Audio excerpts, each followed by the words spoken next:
2015년 3월 15일 주일 오전 하나님 말씀은 누가복음 19장 11절로 19절까지입니다. 저는 설교를 누가복음 19장 11절로 26절까지 설교할 것인데요. 본문이 길기 때문에 중간까지만 봉독하고 나머지는 말씀 중에 전하겠습니다.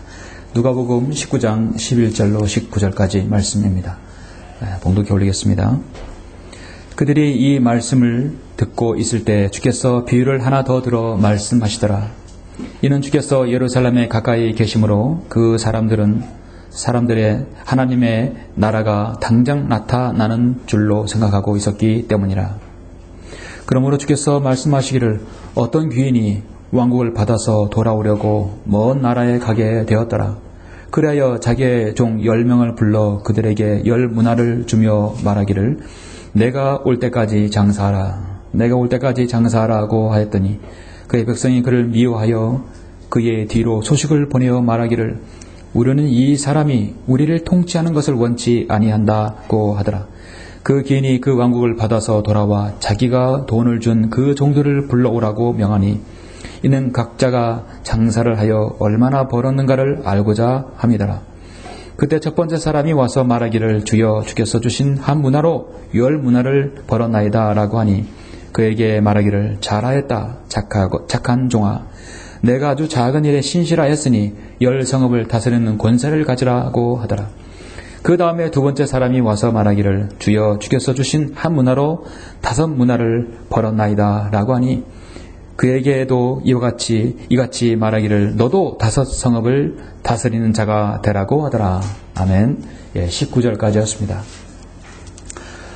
오늘 이 말씀의 은혜를 위해서 잠시 기도드리겠습니다. 모든 피조물의 주관자이시며 전지전능하신 위대하신 아버지 하나님, 주님의 그 크신 은혜와 사랑에 감사를 드립니다. 허물과 죄들 가운데 죽었으며 영원히 지옥에서 고통당하며 파멸할 수밖에 없는 저희 생애들을 우리 하나님께서 위대한 예수 그리스도의 그 보혈을 통하여 구속해 주시고 다시금 저희들을 불러 모셔서 복음과 진리를 전파하며 또 주님의 청지기 역할을 할 수 있는 아버지는 그런 생애를 살 수 있도록 인도해 주심을 감사를 드립니다. 주님께서 오신 이 지역교회에서 주님의 사역을 맡아서 주님의 사역을 이렇게 이룰 수 있도록 이 귀한 특권과 또 아버지 하나님 권리를 저희들에게 허락해 주심을 감사를 드립니다. 주님께서 오실 날이 성큼성큼 다가왔습니다. 이제 주님께서 오실 때 우리가 주님의 사역을 위하여 무엇을 하였는지 우리 모두는 그리스도의 심판석 앞에 나아가서 주님 앞에 내어놓아야 할 것입니다. 여기는 모든 성도들이 정말 주님 앞에 신실하고 착한 종이라는 그런 칭찬을 받을 수 있도록 주님 인도하여 주십시오. 우리에게는 아직 남은 시간이 있습니다. 그 시간이 얼마인지를 알지 못하오나 남은 생애가 온전히 주님을 위해서 드려지는 생애 될 수 있도록 인도하여 주십시오. 오늘 하나님의 말씀을 통하여 또 그런 각오로 주님을 섬길 수 있도록 인도하여 주시길 원합니다. 이 빈자리들이 아버지 하나님 정말 주님을 더욱더 사랑하고 또 예배를 존중히 여기며 주님 이름으로 모이는 곳이 소중함을 알 수 있도록 주님 인도하여 주시길 원합니다. 온전히 저희의 입술을 주님께서 주장해 주십시오. 온전히 성령님께서 우리 모두를 관장해 주시길 원합니다. 주 예수 그리스도 이름으로 기도드렸습니다. 아멘. 오전 하나님의 말씀은 청지기여 무엇을 남겼는가 라는 제목으로 설교하고자 합니다. 청지기여 무엇을 남겼는가.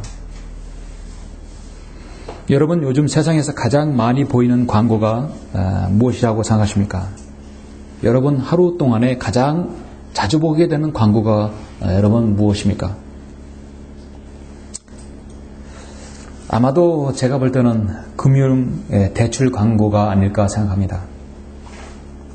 여러분은 TV나 스마트폰이나 인터넷이나 버스, 지하철, 거리에서 동네 전봇대, 상가들 또 아파트는 물론 심지어 여러분 보이스피싱까지 무차별적으로 참으로 많은 대부업 회사들이 금융대출 받으라고 또 전단 광고를 여러 번 보셨을 것입니다. 우리가 사는 시간 아침부터 저녁까지 그런 광고에 우리는 뒤덮여 살고 있습니다.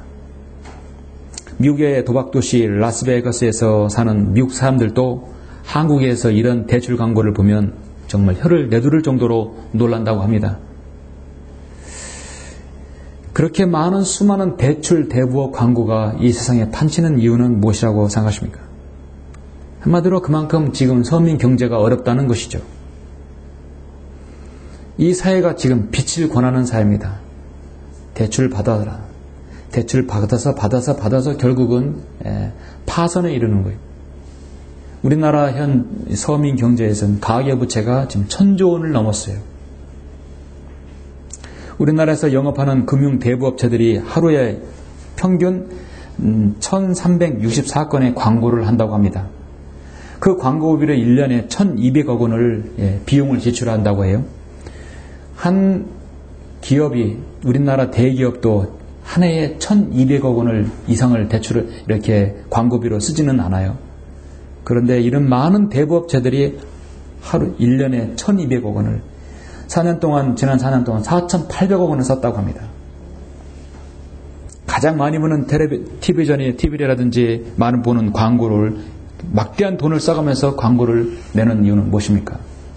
남기 때문이죠. 그 비싼 이자들을 고스란히 서민들이 그 이자를 안고 있는 것입니다.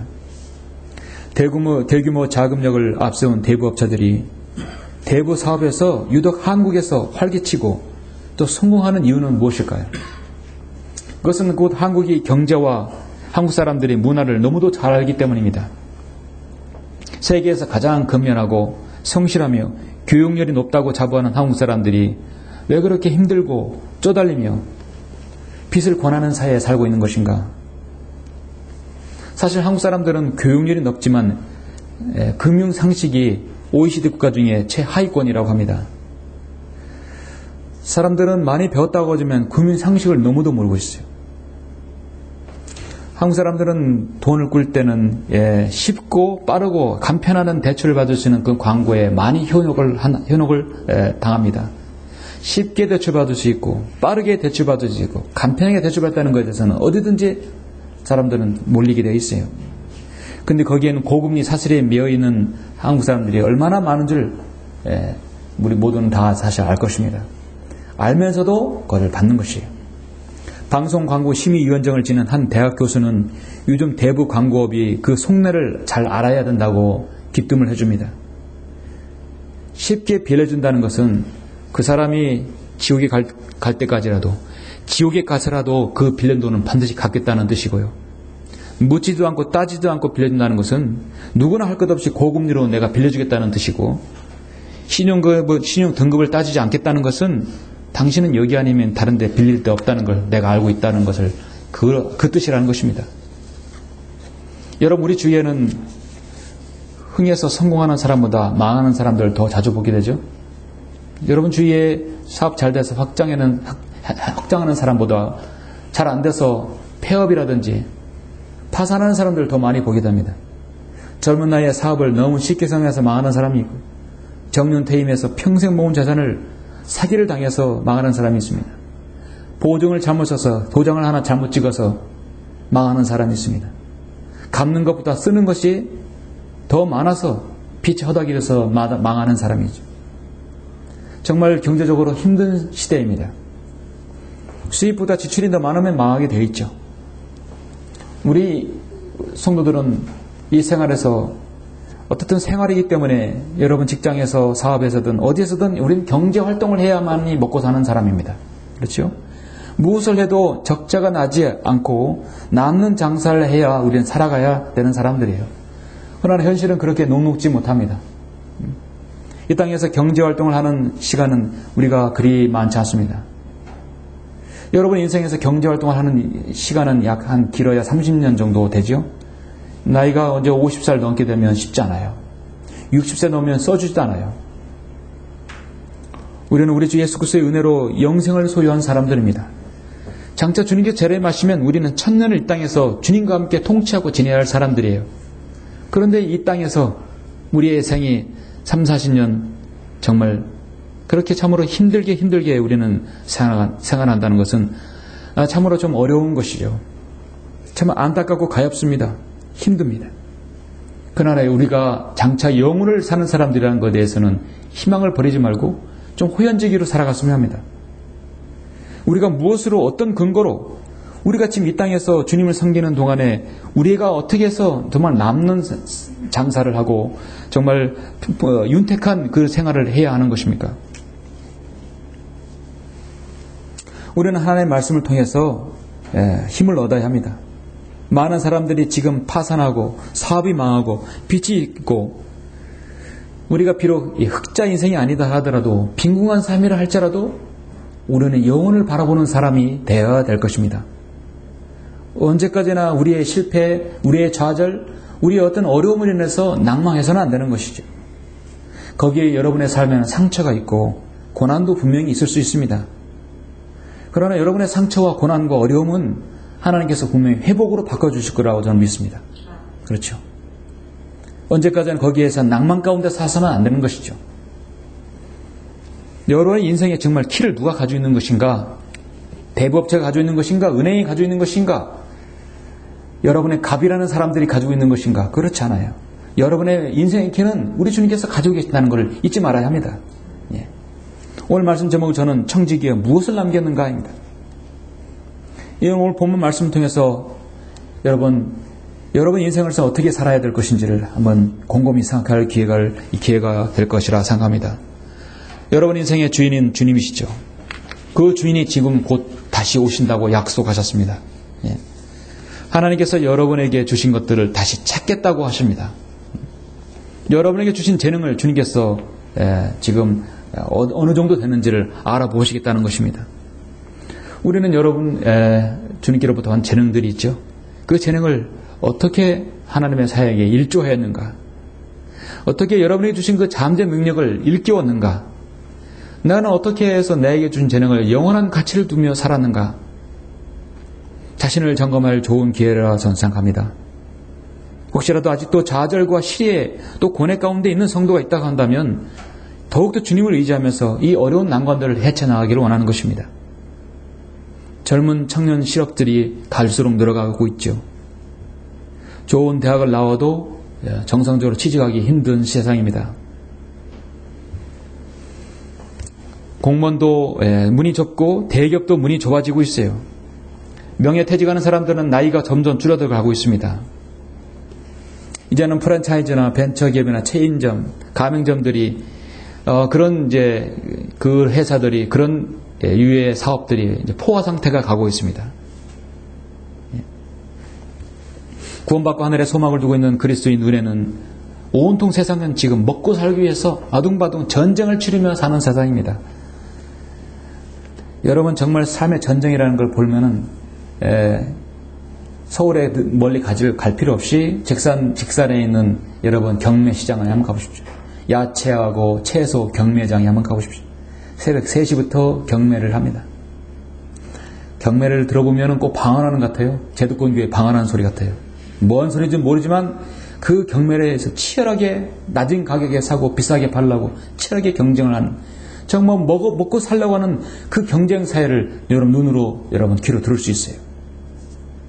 우리 하나님께서는 이 세상뿐만 아니라 온 우주 만물을 다스리는 최고의 경영자이십니다. 여러분의 아버지예요. 여러분 하나님 아버지라고 부르죠. 여러분의 아버지가 최고 경영자이시고 인간을 창조하셨고 나를 구원하셨으며 당차 내가 새 예루살렘의 주인이 될 수 있는 그 하나님 아버지를 여러분 지금 섬기고 있는 분입니다. 자신의 종인 청지기가 나중에 무엇을 남겼는지 이제 지대한 관심을 가지시는 분이십니다. 그리고 물으실 것입니다. 오늘 말씀 제목처럼 청지기요. 무엇을 남겼는가? 하나님께서는 경영에 있어서 한 번도 손해보지 않으신 분이에요. 하나님께서는 항상 흑자 경영을 이루시는 분입니다. 왜냐하면 바로 여러분을 통해서 흑자 경영을 이루시는 분이에요.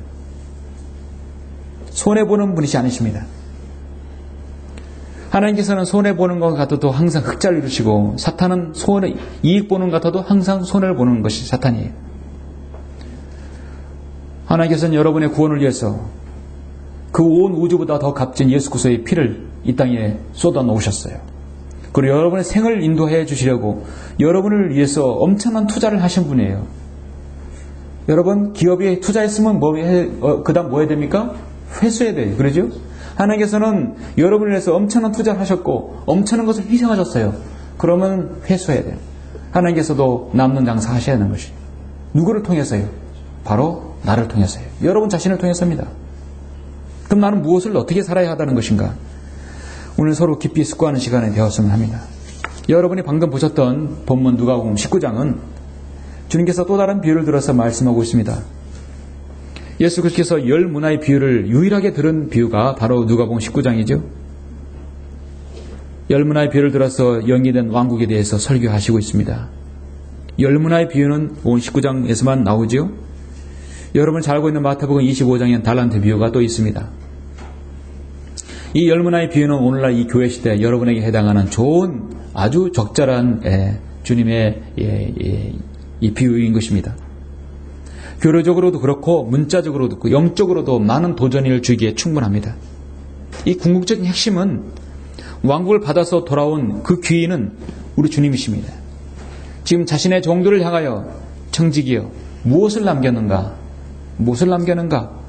어떻게 얼마나 장사해서 남겼는가? 흑자를 냈는가? 물어보는 것입니다. 사람들은 성경을 일반적으로 잘 몰라요. 문화의 비유나 달란트의 비유를 구별을 할 수가 없더라고요. 제도권교회에서 성경을 갈파하지 못하면 구분을 하지 못합니다. 그러니까 이 달란트의 비유나 문화의 비유를 하나로 보는 거예요. 하나로 보면 결국은 교리적 구분을 하지 못한다는 것이죠. 마태복음 25장의 달란트 비유는 마태복음에 있어요. 이 문화의 비유는 누가복음이에요. 그래서 여러분 마태복음은요 대다수 유대인들에게 주신 말씀이에요. 우리 그리스도인이 해당하는 말씀도 분명히 있지만 여러분 영적으로 잘 이해하고 교리적으로 이해해야 합니다. 마태복음 24장을 교회 시대 교리로 적용하자면 대환란 시대가 지금 돼버리는 거예요. 그렇죠? 그러나 누가복음 같은 경우도 교리적으로 이 시대에 해당하지 않지만 대다수가 참으로 교회 시대에 해당하는 말씀이 많이 있습니다. 마태복음, 마가복음은 교리적으로 유대인에게 해당하는 말씀이 많이 있고 요한복음은 거의 여러분 99% 이상이 오늘날 이 교회 시대에 해당합니다. 왜냐하면 사도 요한이 가장 늦게 사도 요한계시록에 거의 맞먹는 시기에 기록해 두었기 때문입니다. 누가복음도 마찬가지 교회 시대에 해당하는 말씀이 아주 많이 있어요. 마태복음 달란트는 유대인의 화폐단위예요. 그렇죠? 문화는 당시 헬라, 로마, 이방인의 화폐단위인 것입니다. 본문을 여러분 보셨다시피 주님께서는 지금 이 귀인은 이 10명의 그 10명에게 10명의 종에게 바로 지금 10문화를 줬어요. 10명을 불러서 각각 지금 한 문화 10문화를 줬다는 이것이죠. 10명을 불러서 10문화를 줬다. 10이라는 숫자는 바로 이방인의 숫자예요. 그렇기 때문에 이것죠. 우리에게 해당하는 것이죠. 마태복음은 천국의 비유이지만 누가복음은 하나님 나라에서 분명히 말씀하고 있어요. 그들이 이 말씀을 듣고 있을 때 주께서 비유를 하나 더 들어 말씀하시더라. 이는 주께서 예루살렘에 가까이 계심으로 그 사람들은 하나님의 나라가 당장 나타나는 줄로 생각하고 있었기 때문이라. 이제 예수님께서 이 땅에 유대인 왕으로 오셨을 때 그들이 왕을 받아들였다면, 메시아로 받아들였다면 하나님 나라 천국은 바로 도래했을 것이에요. 그들은 모두 다 거부해버렸습니다. 마태복음은 천국의 비유지만 누가복음은 여기서 보면 하나님의 나라에 대해서요. 지금 여러분은 하나님 나라에 속한 여러분 성도들이죠. 영적인 왕국의 나라에 속한 사람들이에요. 마태복음은 3명이 종이 나오지만 누가복음은 10명이 종입니다. 당연히 이방인의 숫자예요. 마태복음의 게으르 악한 종은 바깥 흑암에 던져지지만 누가복음은 있는 것만 뺏깁니다. 구원받은 성도는 지옥의 형벌을 면하죠. 그렇지만 그리스도 심판석 앞에 상급받을 때는 책망을 받게 됩니다. 그러나 구원과는 관계가 없어요. 예수께서 말씀하신 두 비유를 각기 다른 대상임을 여러분은 그래서 알아야 할 것입니다. 마태복음의 비유는 그래서 유대인의 직접적인 것이지만 오늘 이 본문은 우리 이방인, 특히 교회 시대에게 해당하는 말씀으로 보여주는 것이죠. 여러분이 구원받은 이후 교회에서 지역교회를 통하여 어떻게 주님을 섬겼는지 여러분 반드시 여러분 결산할 때가 온다는 것입니다.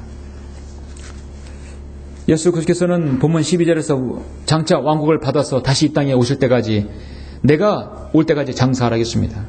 주님은 이 땅에 오셔서 천년왕국을 가지고 오셔요. 이제 천년왕국에 도래해서 주님이 세상의 만왕의 왕, 만주의 주로서 예루살렘에서 세상을 통치하실 것입니다. 그렇죠?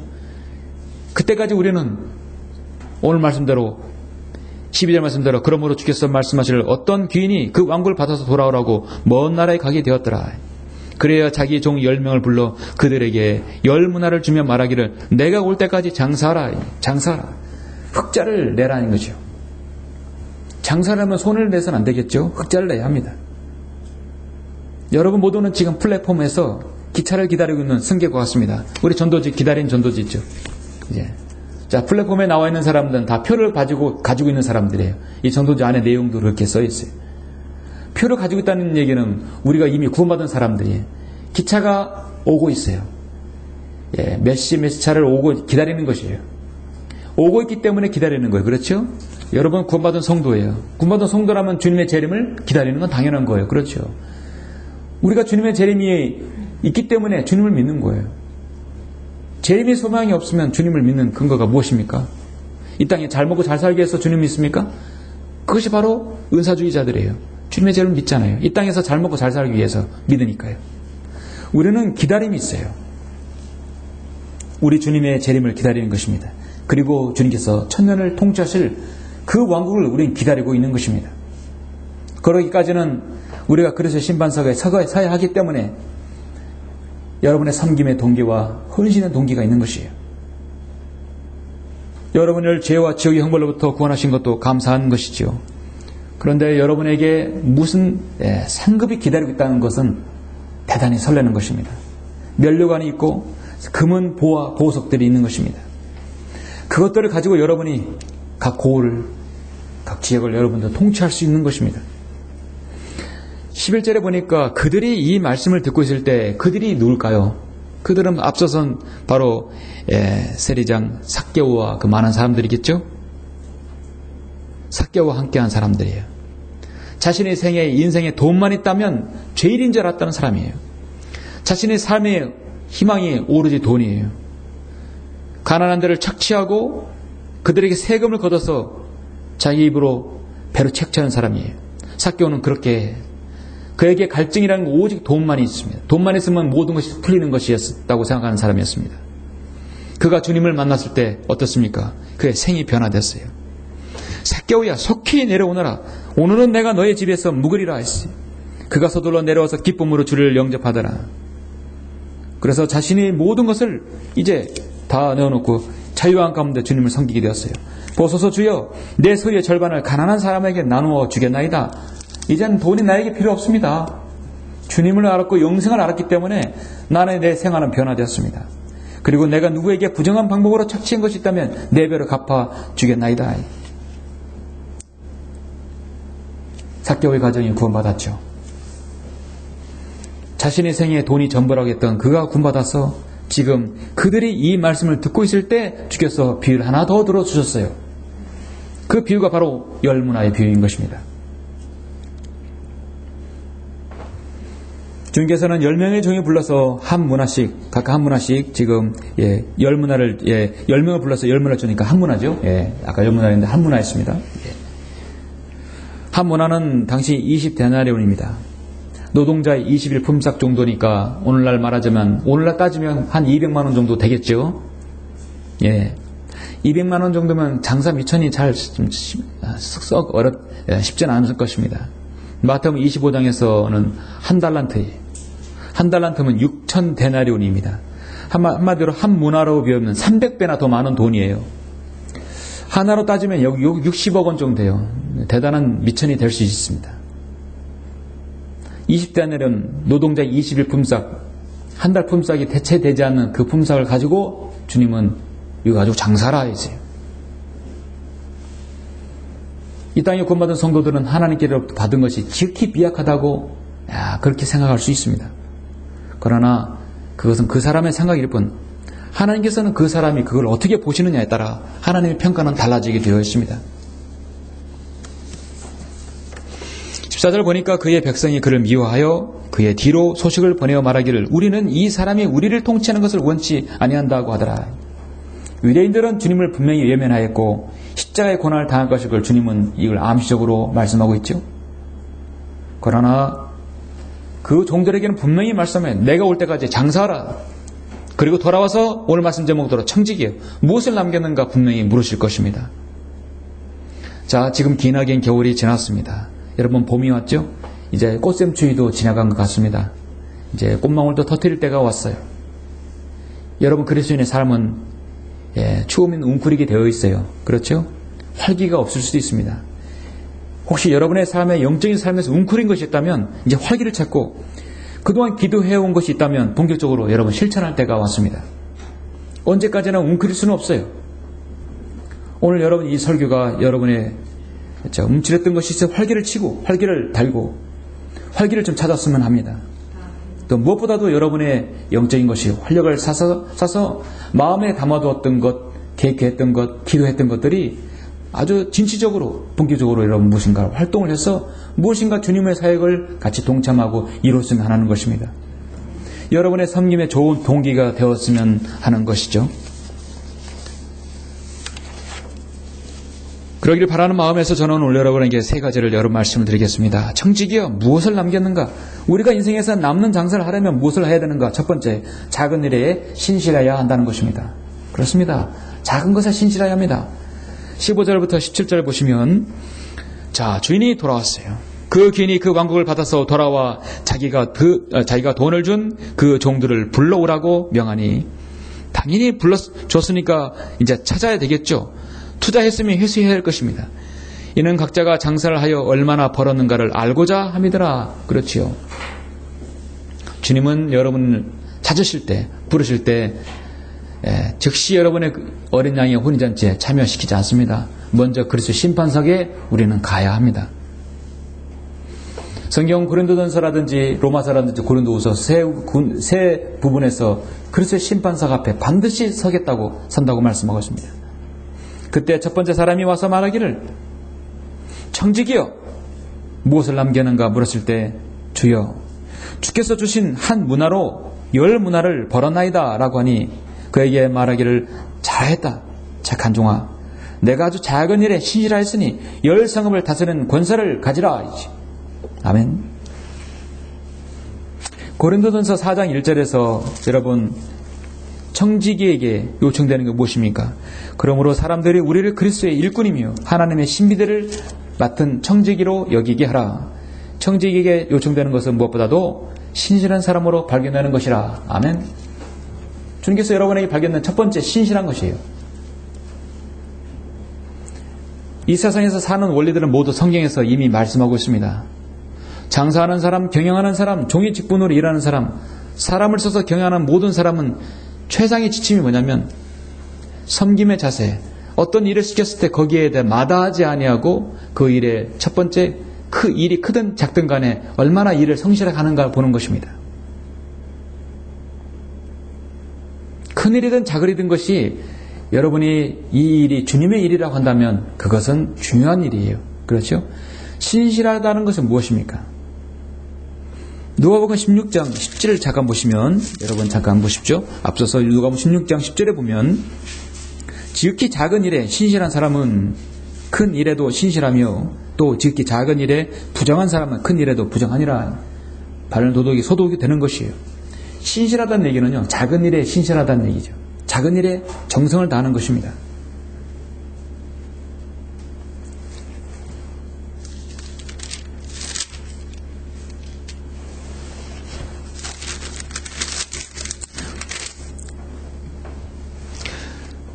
누가복음 12장 42절에서도 주께서 말씀하시기를 주인이 자기 집을 다스리게 하여 제때 그들에게 양식을 나눠줄 신실하고 현명한 청지기가 누구겠느냐.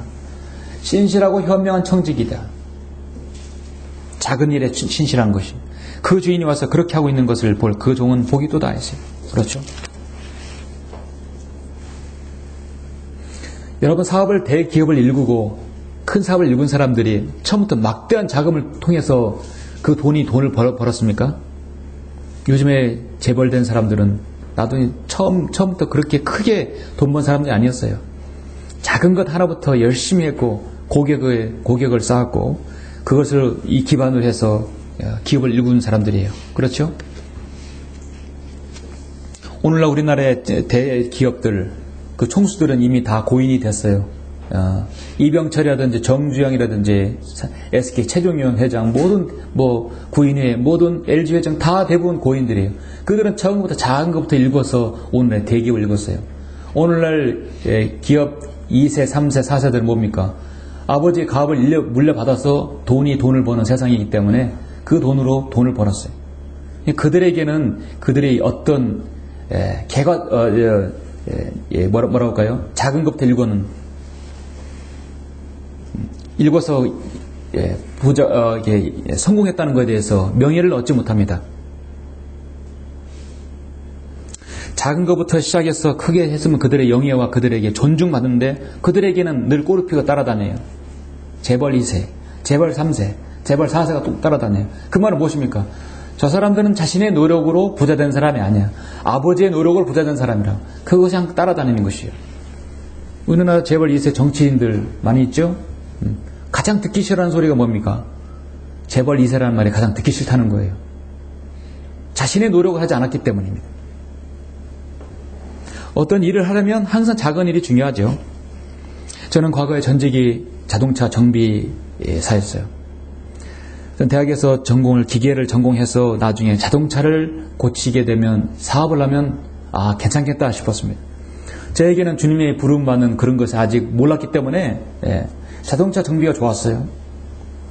1994년부터 98년까지 자동차 사업을 5년 동안 했었습니다. 자동차 사업을 시작하면 처음부터 손님이 구름대가 좋습니까? 그렇지 않아요. 카센터를 시작하면서 5년이 지나니까 자동차 고객들이 엄청나게 많아졌어요. 당국대학교 병원, 당국대학교, 그 다음에 지금의 참 백석대학교, 그 다음에 북일고등학교, 큰 거래처들이 굉장히 많았어요. 그 거래처들이 한 사이클을 올 순간에 한 달 정도 돌아요. 날마다 거래처들이 오는 거예요. 이게 자동차 매매센터인지 카센터 정비업소인지. 그때가 제 나이가 28이었어요. 20대에 자동차 사업을 시작한 것은 아주 극히 드문 일이었습니다. 처음부터 그런 많은 사람들 거래처가 잡힌 게 아니었어요. 사람들은 알아요. 작은 것, 한마디로 돈이 안 되는 것, 그것도 아주 잘 봐줘야 되는 거예요. 그렇죠? 하다못해 자동차 펑크라든 자동차 어떤 간단한 고장이라도 그것을 서비스 해준다거나 자기 차처럼 열심히 잘 친절하게 봐주면 이 사람이 돈 되지 않는 것도 수익이 없는 것도 잘해주는구나. 이 사람은 사람이 됐다 알고 있는 거예요. 저희 장사의 철칙은 그랬어요. 작은 것부터 중요하게 봐라. 작은 것도 중요한 고객이다. 그렇게 하면 나중에 큰 고객이 되더라고요. 사람을 데리고 오고 계속 데리고 오는 거예요. 그래서 각 거래처마다 중요한 그 사람의 가상의 영업사원을 둔 거예요. 그 사람의 고객은 VIP로 만드는 것이죠. 그래서 꼬리에 꼬리를 물고 소문에 소문을 다 그 사람이 오는 것입니다. 문화는요, 작은 은전이에요. 말씀드렸듯이 20데나리온 노동자의 20일 품삯 얼마 되지 않습니다. 달란트는 엄청난 중량의 금화예요. 문화의 비유는 보잘것없어요. 사소하고 대수롭지 않아요. 큰 돈이 아닙니다. 큰 돈이 아닌 걸 가지고 주님은 장사하라 했어요. 때론 하찮은 것이라 생각할 수 있습니다. 여러분의 그리스도의 심판상에서 서야 할 여러분의 자세는 어떻습니까? 나름대로 여러분이 장사를 해서 남아야 됩니다. 주님을 섬기는 데 있어서 크고 위대하고 막중한 일은 어떤 일입니까? 작은 어린 아이에게 복음을 전하고 그를 진리를 이끄는 것이 여러분 작은 일이라 생각하십니까? 큰일이에요. 교회에서 계단을 써서 먼지를 닦고 청소하는 것이 작은 일이라 생각하십니까? 주님이 하나님 보시기엔 큰일이에요. 성도를 섬기면서 청소를 하고 봉사를 하고 사역에 관한 교회에 관한 일을 어떤 일을 한다면 그건 작은 일이 하나도 없는 것입니다. 그 일에 있어서 여러분이 불평이 없이 낙담하지 않고 묵묵하게 신실하게 수행한다면 하나님께서 그거 기억하시는 것이에요. 주님께서 기억하시는 건 작은 일에 신실해야 한다는 것입니다. 정직에 무엇을 남겼는가? 두 번째는 우리가 인생에서 남는 장사를 하려면 자신의 두 번째는 능력껏 정당한 이익을 남겨야 된다. 정당한 이익은 정직하게 일을 해라는 것이죠. 자신의 능력껏 정직하게 해야 한다는 것입니다. 18절부터 19절 보시면 그 다음에 두 번째 사람이 와서 말하기를 주여 주께서 주신 한 문화로 5 문화를 난 벌었나이다 라고 하니 그에게다 이같이 말하기를 너도 5 성읍을 다스리는 자가 되라고 하더라. 주님께서는요 10문화를 남긴 사람에게 잘하였다 착한 종아 내가 아주 작은 일에 신실하였다 10성읍을 다스리는 권세를 가지라 했고 5 문화를 남겼는데 야 너는 이 종은 10문화를 남겼는데 너는 고작 5밖에 되지 않느냐고 책망하지 않았어요. 너도 동일하게 5 성읍을 너의 분량껏 했으니까 너 그 분량껏 섬겨라는 것이에요. 너의 그릇은 그 정도니까 그 그릇대로 너는 섬겨라는 것이에요. 하나님께서는 각기 다른 재능을 주셨어요. 그렇죠? 하나님께서는 여러분에게 각기 다른 달란트, 여러분 탤런트, 재능을 주셨다는 얘기예요. 그걸로 불평하지 말아야 될 것입니다. 그 탤런트로 그만큼 남기면 되는 것이에요. 한 문화로 10문을 남겼건 5문을 남겼건 그건 그 사람에게 징계의 대상이 아니라 자신이 능력대로 최선을 다했다는 거예요. 그 능력을 누가 줬습니까? 주님께서 주신 거예요. 그렇죠? 하나님께서 5가지 능력을 주셨는데 10가지를 주님께서 요구하시는 분은 아니라는 것입니다. 중요한 것은 장사하는 데서 정당한 이익을 남기는 것은 손님을 속이지 않고 정직하게 일해야 한다는 것입니다. 자신의 능력 이사로 실적을 쌓기 위해서 세상 사람들은 어떻게 합니까? 속이는 것이에요. 잠언 11장 1절에 속이는 저울은 주께 가정한 것이나 공정한 주는 그의 기쁨이니라 했어요. 상이한 저울추와 상이한 대는 둘 다 주께 가정한 것이니라. 우리는 자신에게 맡겨진 그 달란트대로 그 능력대로 신실하게 수행하면 되는 것입니다. 성경은 18절에서 주여 주께서 주신 한 문화로 하나님께서 여러분에게 주신 것이 있어요. 하나님께서 여러분 주신 것이 무엇입니까? 한 문화 작다고 생각하지 않습니다. 여러분의 재능, 여러분의 물질, 여러분의 필요 다 주님으로부터 받은 것이에요. 맞죠? 예. 말씀드렸듯이 누가복음 10장 10절에서 지극히 작은 일에 신실한 사람은 큰 일에도 신실하며 분명히 말씀드렸어요. 여러분에게 작은 미천들이 있죠. 그것을 현실에 대해서 불평을 갖거나 신세를 한탄하고 쉽게 포기하는 사람에게는 결코 미래가 없습니다. 그런 사람은 주님께서 쓰시지 않습니다.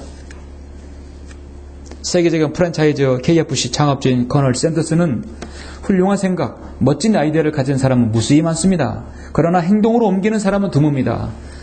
저는 남들이 포기할 만한 일들을 포기하지 않았습니다.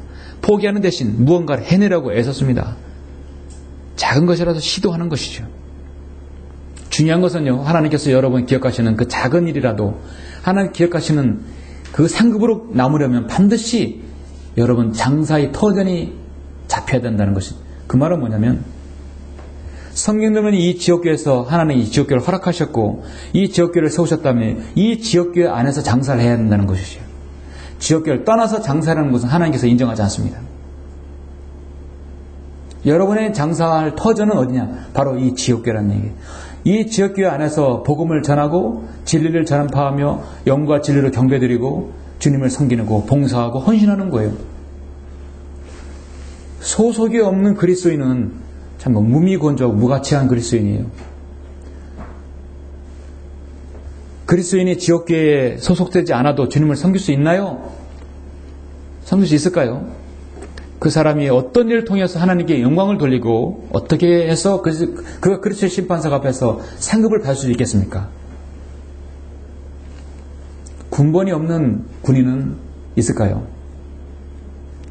그런 사람은 군번이 없는 군인이에요. 팀이 없는 축구선수가 같습니다. 독자가 없는 작가예요. 물이 없는 바다예요. 호수가 물이 없는 호수예요. 무슨 가치가 있습니까? 여러분이 성경도로 믿고 성경도로 섬기고 성경도로 해서 장사를 남기는 곳이 어디냐? 바로 이 지역교회인 것입니다. 그 개념을 모르는 성도들이 있어요. 이 지역교회 안에서 여기 와서 나는 이 지역교회에서 주님을 섬기겠습니다. 간증을 하였으면 간증대로 그 지역교회에서 주님을 섬겨야 돼요. 약간 기분이 안 좋다고 해서 기분이 틀어진다고 해서 나와 의견이 안 맞는다고 해서 지역교회를 혼인자같이 버리는 사람들이 있어요. 그럼 지역교회 없이 주님을 섬기겠다고 생각하는 사람, 혹시 인터넷으로 해서 서울 성인침략의 신앙 중계를 듣고 난 주님을 섬긴다 하는 사람들, 크게 착각하는 거예요. 지역교회 터전에서 주님을 섬긴다는 것은 여러분 축복입니다. 저는 그걸 알아요. 2002년에까지 이 천안 성인총회 세워지기 전에는 저는 지역 교회가 없어가지고 주일날이면 또 돌아다녔어요. 한 달에 한 번씩 서울에 가는 것이 저의 최대의 만족이었고 가장 기쁨이었습니다. 교회가 있어야죠. 나를 가르쳐줄 목자가 있어야 되겠죠. 얼마나 힘들었겠어요. 성변은 95년도 했는데 5년 동안 교회가 없었어요. 그래서 서울로 올라간 것이에요. 지역교회에서 장사할 수 있는 터전이 있다는 것은, 여러분, 터전이 있다는 것은 축복인 것입니다. 그 터전을 무시해버리고 마음대로 나오고 안 나오는 것은, 이 교회에서 여기서 앞에서 간증을 하는 것을 여러분 철저히 무시하는 것입니다.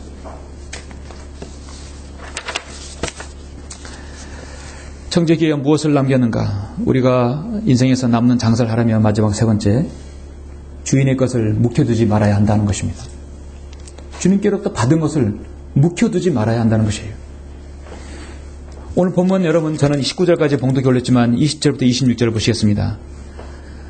누가복음 19장 20절, 또 한 사람이 와서 말하기를, 주여 보소서, 주께서 주신 한 문화가 여기 있나이다. 주님께 주신 것이 여기 있어요. 내가 그것을 손수건에 싸서 간직하였나이다. 당신은 엄격한 분이시기에 내가 당신을 두려워하였으니 당신은 두지 않았던 것에서 취하시고 또 심지 않았던 것에서 거두시는 분이시니다. 라고 하니, 주님께서 그런 분이십니까? 여러분, 두지 않았던 곳에서 취하시고 심지 않은 것에서 거두시는 분입니까?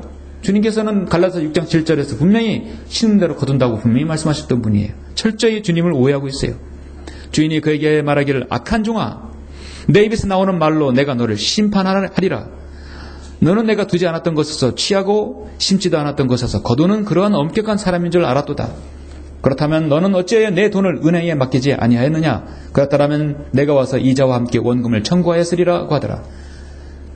주인이 곁에 서 있던 사람에게 말하기를, 그에게서 그 한 문화를 빼앗아 10문화를 가진 사람에게 주라고 하니, 그들의 주인에게 말하기를, 주여 그에게는 10문화가 있나이다. 라고 하니, 내가 너에게 말하였거니와 가진 사람은 받을 것이지만 갖지 못한 사람은 가진 것마저도 빼앗기리라 했어요.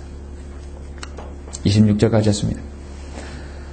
본문 말씀에서 10명의 종에서 3명의 종만 언급한 이유가 무엇인지 아십니까? 하나님께서 이 지역교회, 하나님께서 이 시대의 모든 그리스도인은요, 세 부류의 사람들이 있다는 얘기예요. 자신의 분량을 10분 발휘해서 한 문화에서 10문화를 남기는 사람이 있고, 그렇지만 능력이 좀 부족해도 자신의 능력과 가장 주어진 능력을 모두 10분 발휘해서 능력껏 발휘한 그런 성도가 있는 것입니다. 또 한 성도는 하나님께 주신 그것들 재능을 그냥 묵혀두고 썩혀두는 것이에요. 그걸 그대로 내놓는 것입니다. 10명의 종은 당급하지 않는 것은 모든 그리스도인은 세 가지 형태의 종으로 비유될 수 있기 때문입니다. 나머지 종은 4문화를 남겼는지 7문화를 남겼는지 우리는 모르지만 모든 종은 이 세 부류에 속합니다. 여러분은 어떤 부류에 속하기를 원하십니까? 주님께서는 첫째 종이나 둘째 종은 동일하게 칭찬을 받았어요. 지금 이 종은 이 돈을 손수건에 싸서 간직 보고만 했지 장사를 하지 않았습니다. 심지어 주님 말씀도 은행에 맡겨주지 않았다는 것이죠. 주인의 것을 그대로 묵혀두었습니다. 여러분, 성경에서 묵은 것은 절대 좋은 비유로 하나도 좋은 게 없습니다. 묵혀두는 것은 절대 좋지 않습니다. 땅에 묵여둔 것도 좋지 않아요. 구약에서 악하는 여러분, 적의 포획물을 가지고 땅에 묻어뒀죠. 묵은 것은 좋지 않습니다. 땅에 묻어둔 것은 죄를 숨기는 것과 다름없는 것입니다. 악한 종은 자신의 나태함을 정당하게 해서 변명을 하고 있습니다. 그러나 주님은 갈라디아서 6장 7절에서 속지 말라. 하나님은 우롱동하지 아니하시느니라. 이는 사람이 무엇을 짐든지 그대로 거둘 것이기 때문이라. 만고의 진리예요. 신약이든 구약이든 다 진리입니다. 아무것도 하지 않고 이만 챙기려고 하는 사람으로 오해하고 있습니다. 주님은 그런 분이 아니시죠? 악한 종이라고 하는 것은 헬라어로 포네로스라 있어 병들고 죄에 오염됐다는 뜻입니다. 악한 종은 바로 오염되고 죄로 오염된 그런 성도를, 그런 종을 말하는 것입니다. 우리는 그리스도인은 주님 앞에서 악한 종이 되지 말아야 합니다. 여러분에게 주신 재능과 환경과 여건들은요, 주님께서 여러분 환경에서 최상으로 주님을 섬길 수 있도록 늘 인도해 주셨습니다. 그렇죠? 최상으로 인도해 주셔요. 주님의 인도하심에 여러분이 혹시라도 불평이 있거나 원망이 있거나 여러분 불순함이 있다면 무엇인가 다시 한번 생각해 봐야 되겠죠. 우리의 모든 육신적인 행위들은 주님 앞에 다 타버린다고 고린도전서 3장 11절에서 분명히 말씀하고 있습니다. 사랑하는 성도 여러분, 창조 하나님께서는 여러분을 창조하셨을 때 자신의 권한으로 우리 모두를 각자의 필요에 따라 주셨어요. 주신 분도 주시고 받으신 분도 주님께서 받으시는 분이십니다. 주님은 토기장이세요. 주님은 큰 그릇과 작은 그릇, 납작한 그릇, 오목한 그릇, 주님은 각자 여러분의 그릇대로 주셨어요. 주님은 나는 왜 이렇게 만들었어요? 나는 동그랗게 만들기 원했는데 그렇게 그릇이 불평할 수가 없습니다. 이사야 64장 8절에서 오주여 주는 우리의 아버지시니이다. 우리는 진흙이요 주는 우리의 토기장이시니 우리는 다 주의 손으로 만든 작품이다. 여러분 맞습니까? 예, 작품이에요. 아, 나는 언제 저 사람 같이 되나? 나는 언제 저 사람처럼 되나? 벌써 부러워하면 지는 거라고. 이번 그날의 양식이 나오죠? 부러워하면 지는 거라고 나오죠? 왜 부러워합니까? 하나님께서 여러분을 최상으로 주셨어요. 하나님께서는 얼컷 목사님만 사랑한 게 아닙니다. 정말 다재다능한 그런 분은 특별하게 하나님께 쓰시고자 하는 것이에요. 그 재능을 10분, 80, 90평생을 그 재능을 다 썼잖아요. 그렇죠? 하나님께서. 본전 뽑으시는 분이에요. 그렇죠? 하나님께서도 여러분을 그렇게 하시는 것입니다. 우리가 하나님의 위대한 구원 계획을 알고 예수 그리스도의 갈보 십자가의 보혈로 여러분을 구속해 주셨어요. 여러분 하나님의 자녀로 삼으셨고 하나님께서 여러분을 그릇으로 삼으셨습니다. 그리고 여러분에게 각각 문화를 주셨어요. 내가 돌아올 때까지 장사를 하겠습니다. 그리고 주님은 물으실 것입니다. 청지기여 무엇을 남겼는가? 주님께서는 최소한 여러분에게 투자한 것을 주님께서 물으시는 분이십니다. 아, 주님, 그렇게 간단한 줄 몰랐어요. 너무 단순해서 난 하지 않았어요. 아, 주님, 그거 힘들어서 안 했어요. 아, 주님, 그거 너무 늦은 것 같아서 안 했어요. 아, 그거 좀 위험한 것 같아요. 우리 가족이 위험한 것 같아요. 아, 그거 내가 볼 때 수익이 적은 것 같아요. 그건 여러분 생각이에요. 하나님과 관계된 일이라고 한다면 이 지역에서 그것이 하나님과 관계된 일이라면 그건 위험한 것도 아니고 어려운 것도 아니고 너무 가볍게 볼 것도 아니에요. 그렇죠? 그렇게 되면 가진 사람은 받을 것이지만 갖지 못한 사람은 가진 것마저 주님은 빼앗깁니다. 심지어 우리의 하나님께서 생명까지도 아실 수가 있다는 것이죠. 여러분 청직이십니까? 종이십니까? 작은 일에 신실해야 되고 여러분이 주신 능력껏 정당하게 여러분 정직하게 일해야 할 것입니다. 그리고 주인의 것을 묵혀두지 말아야 합니다. 아직까지 사장된 것이 있다면 그걸 캐내야 합니다. 결론적으로 세상에서 하루 벌어 하루 먹고 사는 사람을 장사하는 사람은 난 장사꾼이라고 그러죠. 그날 벌어서 그날 다시 물건 떼어서 먹고 사는 사람은 장사꾼이에요. 크고 원대하게 사업하는 사람은 사업가, 경영자라고 그러죠.